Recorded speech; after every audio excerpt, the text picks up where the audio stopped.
السلام عليكم ورحمة الله وبركاته اخواتي وحبايبي، معاكم مصطفى ابراهيم وفيديو جديد في قناة استوديو الجوكر الرياضي. اتمنى الفيديو النهاردة يعجب حضراتكم. عندنا مواضيع مهمة جدا جدا هنتكلم فيها وهتناقش فيها مع حضراتكم، وطبعا طالما مواضيع رياضية مهمة جدا جدا هنبتدي بمنتخبنا المصري اللي عنده مباراة قوية جدا جدا مع منتخب بوركينا فاسو بكرة.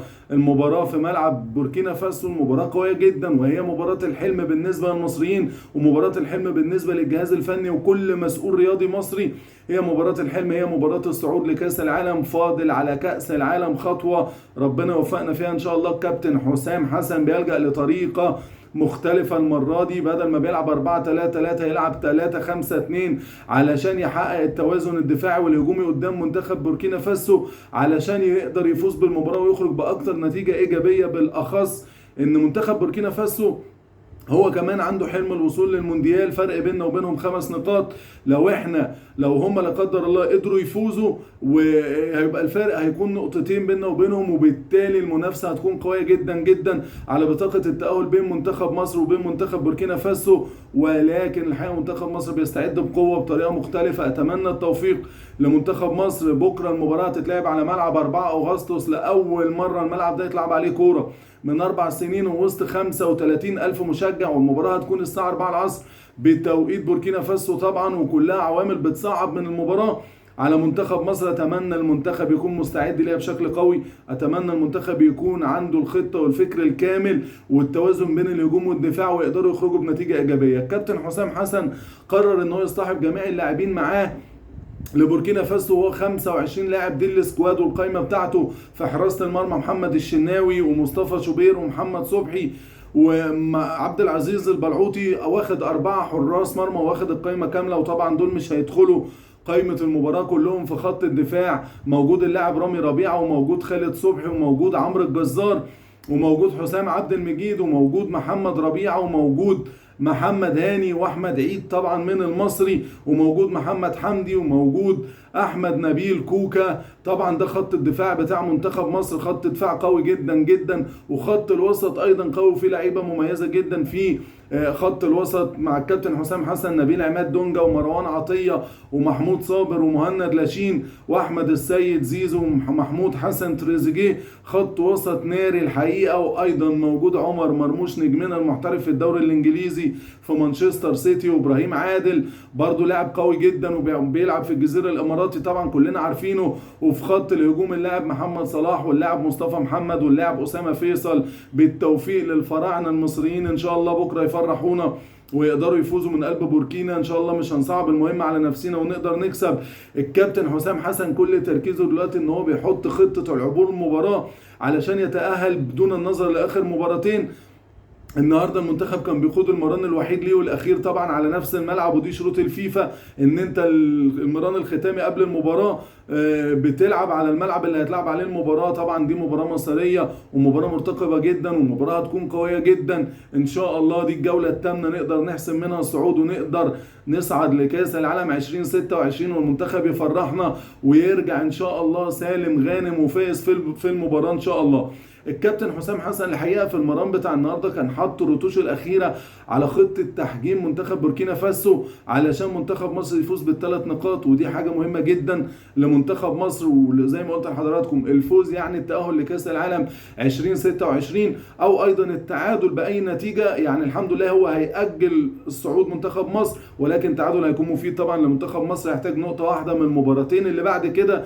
لو المباراه انتهت بالتعادل عندنا جيبوتي وعندنا غينيا بيساو ان شاء الله نخلصها من بكره علشان نرتاح ونبتدي نستعد ذهنيا ونبتدي نعمل سكواد قوي علشان كاس العالم 2026. الكابتن حسام حسن بكره هيحاول يغير التشكيل. زي ما حضراتكم عارفين المباراه اللي فاتت مصطفى محمد ما ابتداش وكان اسامه فيصل ابتدى. الكابتن حسام بكره بيفكر ان هو يدفع باسامه محمد في التشكيل الاساسي، وبيفكر ان هو يدفع بمروان عطيه او مهند لاشين في مركز الليبرو بجوار رامي ربيعه وخالد صبحي عشان هيلعب بطريقه 3-5-2، وده اللي هيتم حسمه بعد مران النهارده. والكابتن حسام هيشوف القائمه اللي هيستقر عليها قائمه المباراه والخطه الاجهز ليه.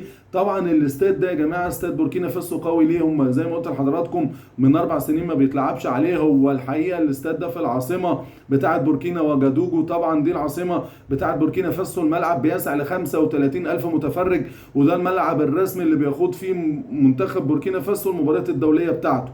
ومنتخب بوركينا فاسو توج عليه بكاس منتخبنا احنا الوطني، المنتخب المصري فاز عليه على الملعب ده بكاس الامم الافريقيه سنه 98 على حساب جنوب افريقيا، وكانت بطوله ولا اروعها بقياده الكابتن حسام حسن اللي كان هدافها وهو قائد المدير الفني للمنتخب دلوقتي. تم افتتاح الملعب ده سنه 84، والحقيقه الملعب ده بيعود لاستضافة المباريات الدولية بعد غياب أكتر من 4 سنين، لأنه بيفتقد معايير إقامة المباريات القارية. ومباراة الوداد المغربي أمام كايزر تشيفز كانت آخر مواجهة أقيمت على الملعب ده في شهر 5 2021 في دوري أبطال أفريقيا، ومن بعدها الملعب ما فيش عليه أي مباراة كبيرة، أي مباراة دولية بتتلعب عليه.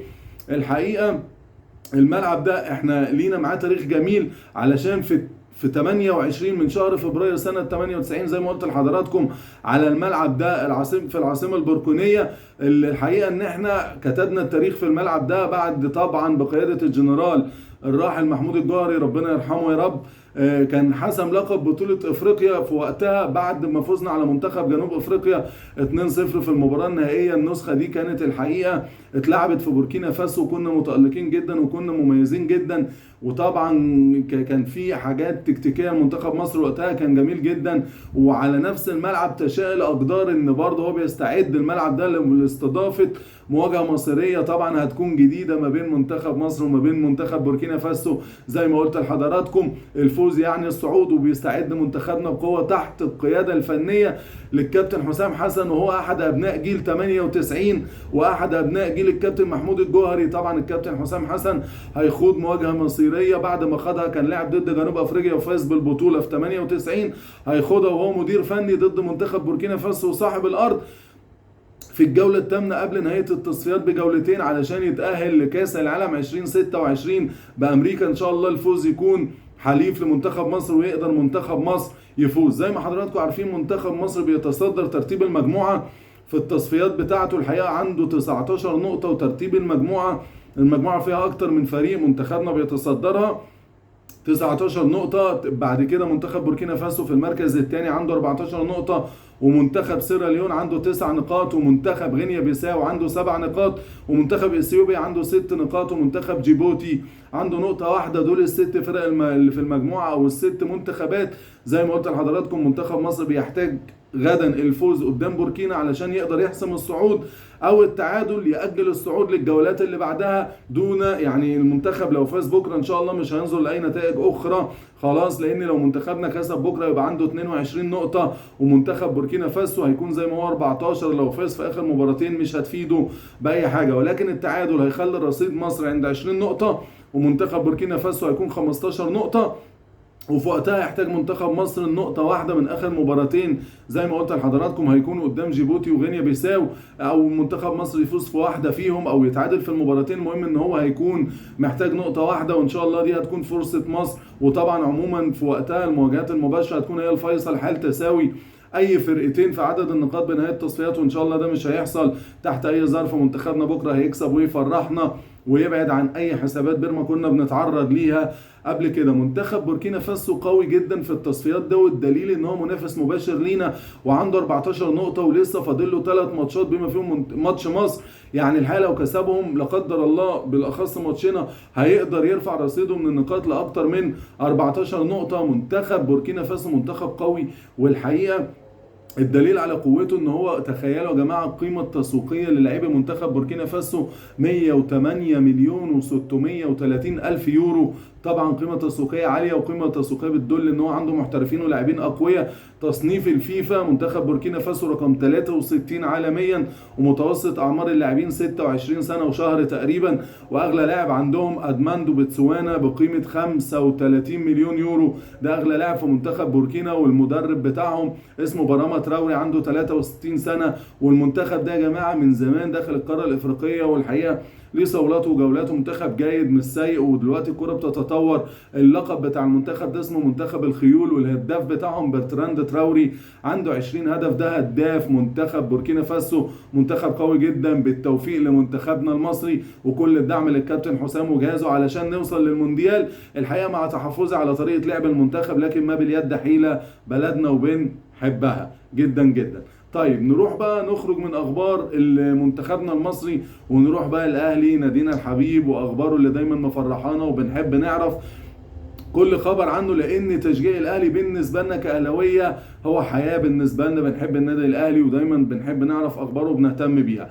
طبعا طالما اتكلمنا عن اخبار النادي الاهلي بالطبع نتكلم عن الاخبار الشائكه في الوقت الحالي والمديرين الفنيين. طبعا البرتغالي باولو بينيتو كلمت حضراتكم عنه امبارح ان هو من ضمن المعروضين على النادي الاهلي، والحقيقه ان هو بيطلب مهله للرد على عرض تدريب النادي الاهلي. والمدير الفني ده كان مدير فني سابق لمنتخب الامارات وكوريا الجنوبيه، وطلب من مسؤولي النادي الاهلي مهله ان هو قبل ما يرد عليهم بشكل نهائي علشان سواء يوافق على تدريب النادي الاهلي او لا. باولو بينيتو طبعا واحد من ابرز المرشحين لتدريب النادي الاهلي في الفتره القادمه ان شاء الله. وعرض بعض الوكلاء طبعا اسم المدرب البرتغالي على اداره الاهلي، المدرسه البرتغاليه الاهلي بيفضلها، ولكن الحقيقه اداره النادي الاهلي بجانب ان هي بتدرس الامر بتدرس طبعا سير ذاتيه لمدربين تانيين، وعلشان تشوف تقدر تتوصل مع مدرب فيه كل المقومات طبقا للاسس والمعايير اللي حطتها اداره النادي الاهلي علشان تتعاقد مع مدير فني. في اكتر من مسؤول في النادي الاهلي او اكتر من شخص موجودين داخل الاداره بيميلوا للتعاقد مع المدير الفني البرتغالي باعتباره انه مدير فني بيمتلك سيره ذاتيه قويه جدا، لكن الامر الحقيقه لغايه دلوقتي ما تمش حسمه بشكل كبير علشان في مدربين تانيين مترشحين وسير ذاتيه برضو قويه زيها زي المدرب ده. فالحقيقه النادي الاهلي بيتمهل ومش مستعجلين. وايضا النادي الاهلي عنده سيره ذاتيه قويه لمدرب الماني مش بيفصح عن اسمه لغايه دلوقتي. هو النادي الاهلي الحقيقه بيجمع معلومات عنه علشان يفاضل بينه وبين مدربين اخرين، ومنهم البرتغالي باولو بينيتو. طبعا زي ما حضراتكم عارفين لغايه لما النادي الاهلي يختار الافضل والانسب للفريق في النهايه وخطه الفريق وطموح الفريق ويكون على قدر المسؤوليه اللي هتقع على عاتقه، لانه ماسك نادي بحجم النادي الاهلي ونادي القرن الافريقي طبعا وافضل نادي داخل القاره الافريقيه وداخل الدوله المصريه. مسؤولي النادي الاهلي بيواصلوا اجتماعات مكثفه علشان يحسموا ملف المدير الفني علشان يقود الفريق في الفترة المقبلة. طبعا زي ما حضراتكم عارفين بعد رحيل المدير الاسباني خوسيه ريبيرو طبعا الحقيقة رحل وغير مأسوف عليه. الحقيقة تمت اقالته بعد ما اتغلب من بيراميدز بهدفين مقابل لا شيء. والحقيقة النادي الاهلي بيتواصل مع كثير من الوكلاء او بياخدوا سير ذاتيه لمدربين كتير، وطبعا الحقيقه في منهم اللي طلب منهم مهله للتفكير ومنهم من بلغ في طلباته الماديه دي من المدربين اللي الاهلي حاول يتكلم عليهم، وفي منهم طبعا اللي حاول ان هو رفض العمل في الدوري المصري. وطبعا ده اشهرهم البرتغالي طبعا سيرجيو كونسيساو مدرب الميلان وبورتو السابق. الحقيقه كان اداره الاهلي معجبه بيه ومقتنعين بيه جدا وحاولوا اقناعه بقبول العرض، ولكن هو رافض فكره العمل في مصر شكلا وموضوعا. طبعا ده رايه وهو حر فيه، والنادي الاهلي ان شاء الله يكون في مدير فني يمسكه بنفس القوه وقوه المدربين الاكفاء اللي بنسمع عنهم ونشوفهم بيدربوا فريق بحجم النادي الاهلي. طبعا النادي الاهلي طبعا مش ساكت. النادي الاهلي لغايه دلوقتي الفريق ماشي بشكل كويس بقياده الكابتن عماد النحاس. لسه هيبتدي اول مباراه معاه طبعا امام انبي. كابتن عماد النحاس موجود بشكل مؤقت، ولكن الحقيقه النادي الاهلي هيسيبه الكابتن عماد النحاس يستقر في القياده الفنيه للنادي الاهلي لغايه مباراه القمه. يعني هو كده كده الكابتن عماد النحاس مطمن ان هو على الاقل هيقعد لنهايه شهر 9 ان شاء الله يقدر يعمل لنا نتائج ايجابيه. والنادي في نفس الوقت بيحتاج وقت كبير عشان ما يستعجلش في موضوع المدير الفني، علشان ما نوقعش في مدير فني يجي يعمل فكره عندنا يضيع الشكل بتاع النادي الاهلي زي ما شفنا الاخ ريبيرو عمله اللي ودانا في داهيه وعمل معانا نتائج واداء كارثي ما شفناهوش الاهلي من وقت كبير جدا. فاداره النادي الاهلي مش مستعجله واخده الوقت الكافي وبتتمهل، والكابتن عماد النحاس يقدر في الفتره دي يلم اللعيبه ويقدر يتفادى ويتخطى المشاكل اللي موجوده في الفريق. اداره النادي الاهلي برضو من جانبها هي مش عاوزه زي ما قلت لحضراتكم تخطئ بالتعاقد مع مدير فني زي الاسباني خوسيه ريبيرو. طبعا ان اداره النادي الاهلي عاوزه المدير الفني يكون مميز ويكون صاحب سيره ذاتيه قويه جدا ويكون ليه اسلوب لعب متميز وليه تاثير مباشر على تولي الفرق اللي كان ماسكها قبل كده. يعني مدرب يكون شخصيه ومدرب يكون حقق بطولات علشان يجي مع النادي الاهلي يكون معاه نفس الكاريزما ويقدر يحقق بطولات مع النادي الاهلي مع الاداء الجميل وما يقعوش في نفس الخطأ اللي وقع فيه إدارة النادي الأهلي قبل كده بالتعاقد مع خوسيه ريبيرو. الحقيقة زي ما حضراتكم عارفين النادي الاهلي في الفتره ما بعد رحيل ريبيرو الجهاز الفني المؤقت طبعا هو جهاز وطني بالكامل، طبعا بقياده الكابتن عماد النحاس مدير فني، والكابتن وليد صلاح الدين مدير للكوره، والكابتن عادل مصطفى مدرب عام، والكابتن محمد نجيب الخلوق مدرب مساعد، وامير عبد الحميد طبعا مدرب لحراسه المرمى، وعبد الرحمن عيسى مدرب للاحمال في النادي الاهلي. فرقه النادي الاهلي عندها مباراه قويه جدا جدا قدام فريق انبي، الفريق الرخم كرويا الحقيقه قدامنا بالتحديد، قدام فرقه النادي الاهلي. الحقيقه المباراه دي هتكون يوم الاحد يوم 14/9 الساعه 8 استاد المقاولين العرب، ودي هتكون الجوله رقم 6 من مسابقه الدوري المصري. ان شاء الله بالتوفيق للنادي الاهلي. اتمنى الحلقه تكون عجبتكم النهارده، وما تنسوش التفاعل في القناه، واللي عنده اسئله حابب يشاركنا بيها يكتب في الكومنتات. سلام.